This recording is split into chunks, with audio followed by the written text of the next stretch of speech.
I had a great experience this time, man. I really did. I had a hell of a lot of fun. I played hard. I accomplished much of what I was hoping to accomplish. Obviously, I wish I had gone further, but I was pretty pleased with the way it all turned out. And I came into the game knowing I had a target on my back. I didn't know how big it was going to be, but I really did believe that if I could make it through the first couple of votes, I would go pretty deep into the game, and I did. I played the game I wanted to play. I'm not as sophisticated as people think I am game-wise. I talk a good game, but I don't play a great game. I just don't. I know that. I know that about myself, and I know myself. I know I really don't lie, and I don't cheat, and people always assume that I'm lying because I talk, and I use words in a way that a lot of people don't, but that doesn't mean I'm not telling the truth. I use words to try to craft the truth and say exactly what it is that I want to say. I don't use words to obscure my meaning. I use words to clarify my meaning. And I know that people believe that I was, I don't know, hiding something or not really being honest with them. And 99.9% of the time I was being honest. That's the truth. You know what I learned? I learned that I'm done with Survivor. I needed to do this. I needed to play the game that I really wanted to play to see if I was capable of playing that game. I certainly wanted to win. Didn't expect to win, but hoped to win, of course. But I've gotten everything out of Survivor that I could have at this point. I've played 3 times. The only one thing that I haven't gotten is the $1 million or the experience of sitting in a final 3 and making my pitch. But if I'm realistic, and I'm a pretty realistic guy, I've had 3 shots now. The target on my back was even bigger than I thought it was going to be. And if I got the opportunity to come back for a 4th time, I'm beaten up pretty bad, I got to say. My ankles are shot. I got a busted toe. I tore up my elbow.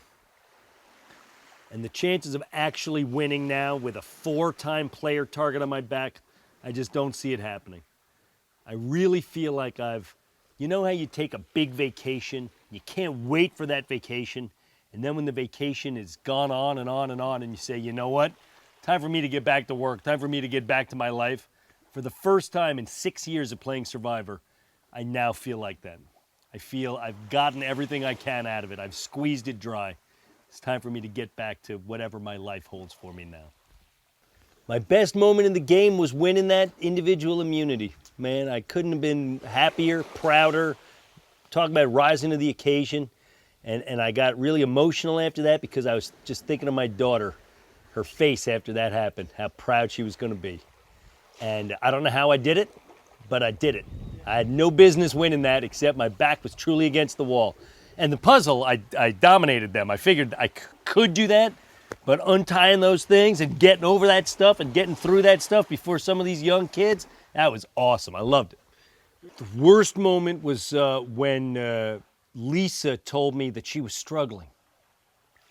And I realized that my ship may had already have sailed, or that it was pulling out of the harbor when I actually thought it had just pulled into the harbor. And I was looking to, I mean, literally, I was saying like, damn, final 5, final 3. And then she said, I'm struggling. And I'm like, what? What do you mean? Come here. What are you talking about you're struggling? What does that mean? Scoopin didn't tell you? Scoopin? No, Scoopin didn't tell me anything. What does that mean? Scoopin. What are you struggling with? Tell me. Oh, I don't, I gave my word. To who? What? And I mean, it was horrible. And I'm literally just like, oh my God. I couldn't lie to you and I couldn't. Now listen, I appreciate, I guess, that she didn't blindside me, you know, because she's got no guts to do that, or she's a nice lady or something. So she didn't blindside me, and she gave me enough time to scramble and make her cry. But more than that, it gave me enough time to really see that my goose was cooked, and I could say goodbye to the island. Had a couple of hours to adjust my thinking so that I didn't have my ass handed to me at Tribal. and figure out what I was going to say to them and let fly with a couple of good shots. You know, at least I had some fun at Tribal. I probably had a 5% chance at that point of swaying them, maybe. They weren't going to be swayed. They were blowing smoke up my ass, you know.